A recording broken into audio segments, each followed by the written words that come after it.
Hi guys, share ko lang ang aking weight loss journey guys, charot. So 59 kilos na ako ngayon guys. So in a span of 2 months, so nag-lost ako ng 4 kilos. So ayan, 63 ako dyan guys. Yan yung unang first day na nag-start ako ng aking loss journey. Ayan, so hindi ito mawawala guys kapag nag-home workout ako. Ito yung pampaliit ng balikat kasi tabain yung balikat ko eh. So ito yung ginagawa ko guys. Palagi yan.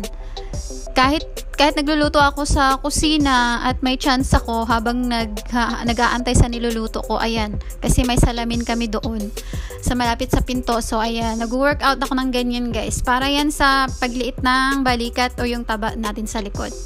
Ayan. So, consistency is the key lang guys.